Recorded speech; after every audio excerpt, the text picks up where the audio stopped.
Welcome to Influential Entrepreneurs, bringing you interviews with elite business leaders and experts, sharing tips and strategies for elevating your business to the next level. Here's your host, Mike Saunders.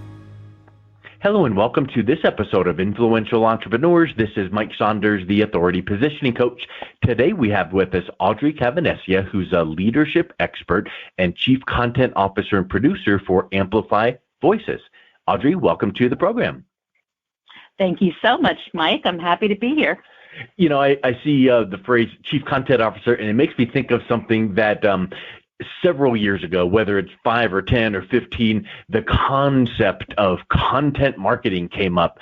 And it's like, you need to have content marketing. And that was the new buzzword. And these days, content marketing is no longer a thing, air quotes, because in reality, your marketing needs to be all about content. So it's not even a thing. It's just like do good marketing. So Chief Content Officer, that just is a mouthful. And I know that is something so important these days because, we can have 14 bullet points up underneath content. Like, how are you going to create your or how are you going to describe your expertise to your target audience to explain how you solve the problems that they experience in what? Audio, video, written, all of those things. So we can go a mile deep on that. But before we do, get us started on a little bit of your background and what your entrepreneurial journey has been like up to this point. Yeah, well, I have a very unique background of a hybrid of entertainment business meets executive coaching and training leaders. And I started off early in the entertainment business. I never thought I'd be doing anything different until halfway through my 20s. I took a course in executive training, and I was blown away. And it was interesting how many similarities there are actually in the world of entertainment and understanding your body as a tool that you're using, and the narrative and surrendering to the narrative is one world, and then you get into executive coaching and training and leading, and then you start to understand that it's still in the basics and fundamentals of what makes up a human being. What is the spectrum that we live inside of? What are we about? What comprises us? And how do we connect with other people and bring out experiences and emotions from them? And it was an incredible navigation, whereas in entertainment business, you're performing for people and you're really protecting yourself from what they call that fourth wall, where you never let go of the illusion that I'm in another world and you're observing me.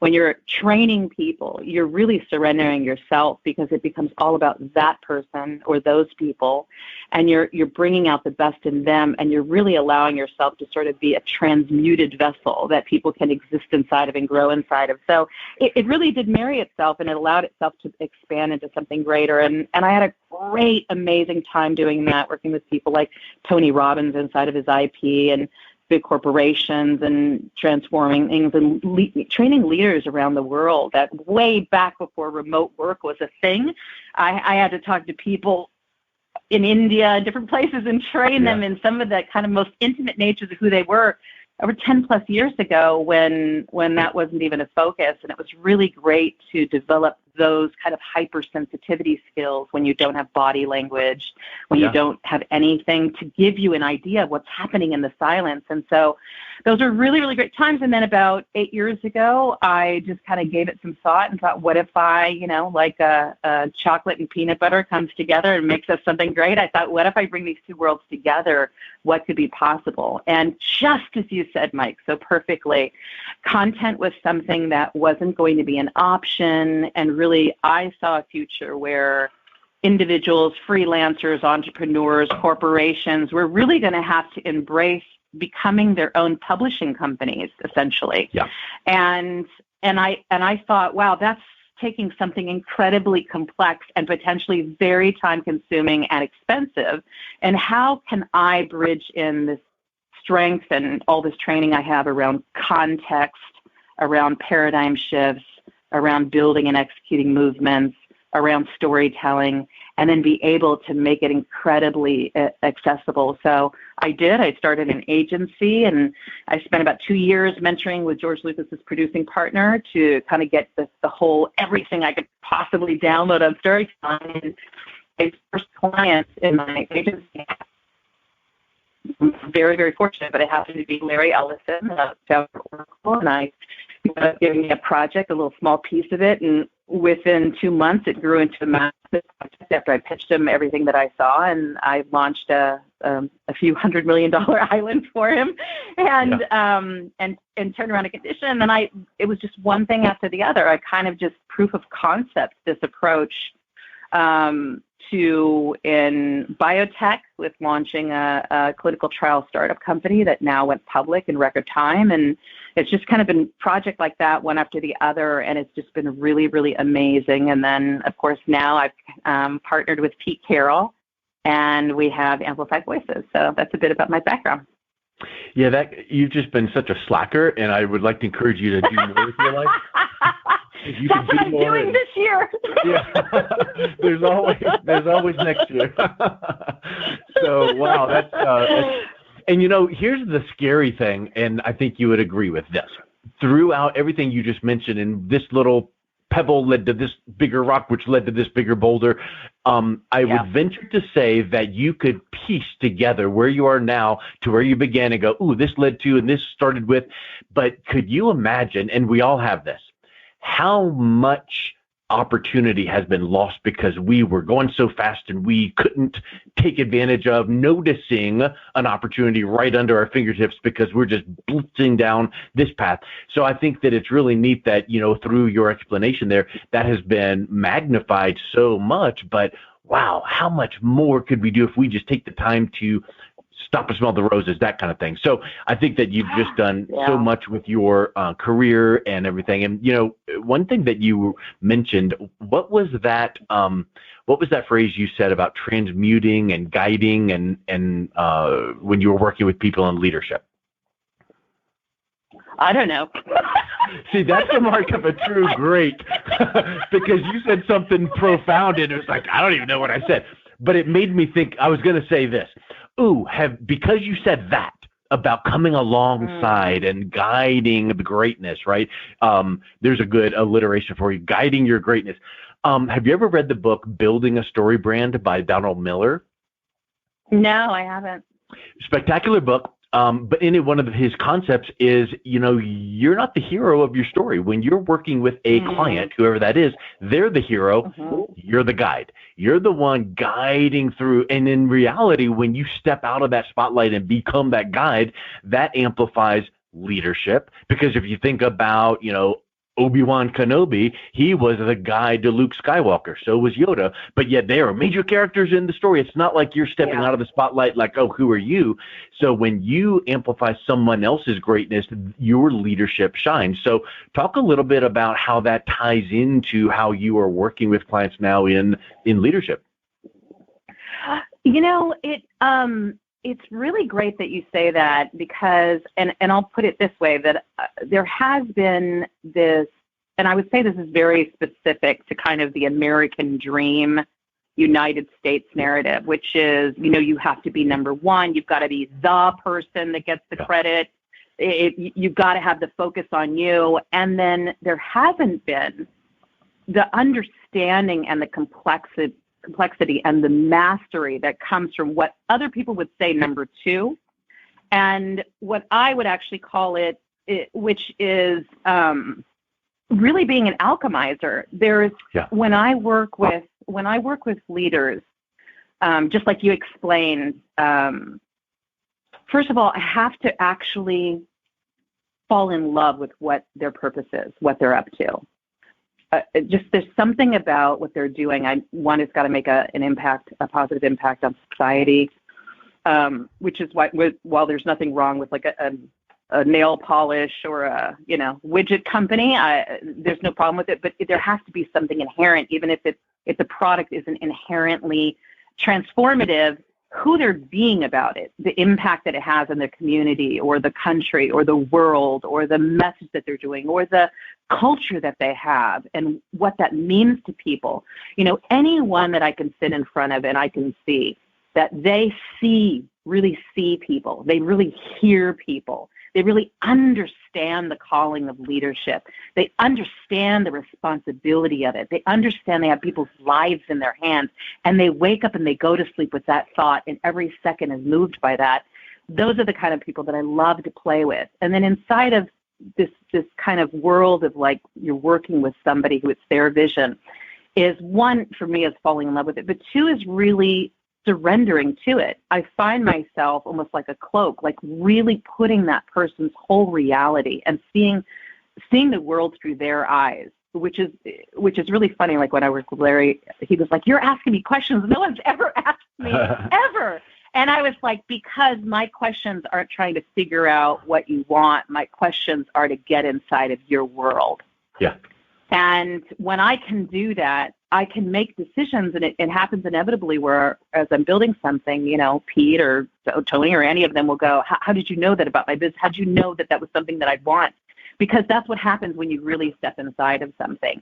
And you could hear it just as I'm describing it. You're like, yeah, that's kind of like stepping into a character and acting. That makes sense that I would have had that experience. So while my days are no longer around consulting and training leaders to rise up like in a consulting world, now with Amplify Voices, it is about our podcast, our body of podcasts, and selecting different people to amplify their voice. But I'm really collectively with Pete bringing together people to kind of exemplify a body of work of the new model of leadership. Where are we going now that we're in this incredible paradigm shift around what it is to lead, really examining letting it go of this sort of, you know, zero-sum game approach as opposed to a very abundant narrative, really letting go of where is all this aggression coming from that we have towards one another and inside of our leading, you know, getting away from that place of bad behavior is okay just as long as you're producing bottom line results. We'll look past it. And there's just a lot of things that really, at the end of the day, have suppressed us. And we really have this amazing opportunity with these unfortunate circumstances that we've been through, like many times when something really, really challenging happens. What it does is it just puts a little bit of chink in that armor and allows something to be vulnerable. And I think the thing that we have right now that's vulnerable is an extraordinary opportunity to actually care for one another. And I know when people hear care in the setting of business, they're like, oh boy, eye roll. Yeah. But I think this is the thing. We've overutilized, for human beings, our medium to create and build is language. That's where we start. And we've overutilized and really, really have exercised words like empowerment and bottom line and let's get it. We've exhausted those words. It's like we're explaining to people there's untapped gold, y'all, in words like compassion and empathy and understanding and humility. Yep. Humility is a superpower that is so unexamined by leaders because everything I just explained that gives me access to doing some of the most unique and really kind of record-breaking, like every person I've worked with, within 2 or 3 years, we've had record-breaking results. We've turned around 30-year conditions. It's not just working with people, it's like radical results. And the foundation of that is humility, because you cannot surrender to something great. You cannot be used by something and have it pull you and your whole culture into something extraordinary if there isn't an aspect of humility there. So to me, that's the biggest bell, you know, that I'm ringing right now. And everything that Pete and I are touching and doing is to say, hey, we're not saying you need to change. We're not saying there's something wrong with anybody. We're just saying here's an opportunity. Let's explore greater parts of our human existence and self-expression. And we can be equally as competitive. And this is why I fell in love with working with Pete, because Pete Carroll, legendary NFL coach, is an example of someone who is in a cutthroat, hyper-competitive industry. There's no second place. There's no, oh, that's okay, you did your best. There's none of that. Yeah. You either win the Super Bowl or you don't, and you get so much vitriol if you come anywhere close to doing anything that your fans don't want you to do. That level of intensity and pressure, not just in your business, but in your whole life, consumes him, and he still is compassionate with each and every person. He still relates to his team as every single person has a purpose here. And I'm going to make sure I do everything possible to exhaust myself to find out who you truly are.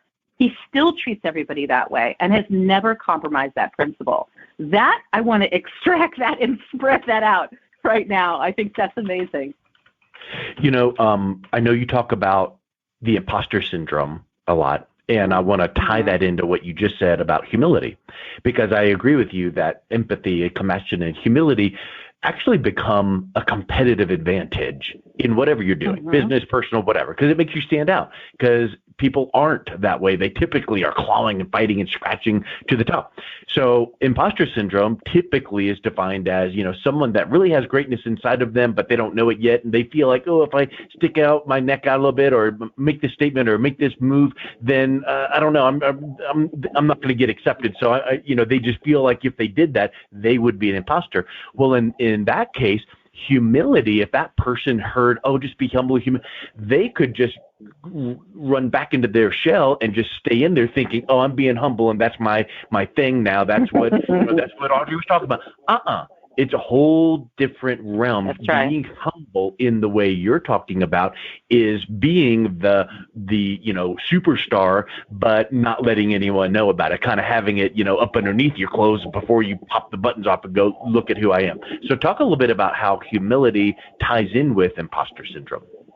Absolutely. You know, I think the thing where, and because people ask me, you know, how do you deal with imposter syndrome, especially as a woman and a woman of color working with really powerful white men? You know, there's a lot of ways that people, how did you get that? You don't have a background in that. There's a lot of questions that have come out to me over the course of my career. And I can, with utter confidence and humility, I can say that I do not ever now deal with the imposter syndrome. It doesn't happen. It doesn't exist for me. And here's why, and it's inside the question you just asked me, Mike, which is I feel imposter syndrome is really a function of personal betrayal. And what I mean by that is instead of being yourself in that moment, you think you have to be something else to prove to people that you deserve to be at that table or you deserve to be heard as you're speaking right now. And it's just this little small moment. It's not a big thing. It's a small moment that happens where you want to be yourself or you want to say something that's true to you. And instead you look around and you assess and you say, oh, I'm going to do this different thing because I think that's what people want from me, or I think that's going to make me look good. And this is where, and this is what I mean by letting go of a lot of the old kind of myopic approach to leadership that we've had that has served us for a period of time, but it's not going to serve us going forward in this hyper-connected world that we're in. And that is this kind of things like fake it until you make it. Yeah. If I fake it until I make it and I become good at that, when do I stop faking? When can I ever be myself then? Right. It's kind of like you get caught up in tell a lie and you forget what the truth is. Yeah, you go build a muscle. Guess what? That muscle gets strong over time, and then you got lopsided arms. Who wants lopsided arms? Nobody, right? So you can't start training people with this whole approach of, just fake it till you make it. You have to be wherever you're at. One of the best things I've ever learned in my training days, originally before I got the opportunity, deserved the opportunity because I worked so hard at it, before I ever got the chance to stand up in front of a room and lead people, before I ever got a chance to publicly coach people in their leadership or any of the things. I mean, I was getting trained back in the day by former Navy SEAL guys. It was like hardcore training. But one of the greatest things that they said was, don't try, if you're a number one, a level one at something, don't try to pretend to be a level 7. Because you'll ruin everything. If you're a 1, be 100% a 1, and you'll live into being a 2. And that, to me, is a perfect example of what you just asked me about. Where does humility play instead of imposter syndrome? The people that bring you around and have hired you for certain reasons. If you're at a table, you're there for some reason. It could be a greater purpose reason. It could be your resume. It could be any of those things. But the thing that keeps you there and has you grow and gives you these most incredible, unbelievable experiences where you look back over the year and you're like, I can't believe I just did that. I can't believe I was in that position. I can't believe I just got that call. When that happens, you know that you're being true to yourself, that you're saying that thing that is, it takes the humility, it takes courage, it takes that being able to build a strength and a muscle in the face of uncertainty. It takes you understanding that when you say something and people come back at you, that you're like, oh, maybe they didn't understand me because I know I'm communicating from a really powerful place, from a place that's not, against them, that's not hurtful, that's only on the side of everything. And that eliminates imposter syndrome. Yep. So humility, again, is one of the most important things. And I think humility is a lot more powerful for people to hear in business than vulnerability. Because I think vulnerability lends itself to, if you say to someone professionally, vulnerability, you're like, oh, I can't open myself up to be impacted in my company in a negative way. I don't want to be vulnerable to that situation. But when you say humility, what does humility give us? It gives us the opportunity to listen to all people, no matter what their title is. It gives us the ability to actually say, hey, I made a mistake right there. Let me just openly say that and be the example of just holding myself accountable and being okay. It gives us the opportunity to say, I never fail. I only learn and grow. You can't say that unless you're humble, because in the space of non-humility, there is only defensiveness and reacting. And there isn't anything malleable and seamless. Yeah. But in humility, you're always open arms. You're always open arms. And in open arms, there's so much you can gain. 100%. And it also gives that concept, like I alluded to earlier when we first started talking, is you can be open arms. There's always something to gain, but only if you are aware of what's around you and the opportunities around you and the connection. Like you said, let's take peanut butter and chocolate and make something better.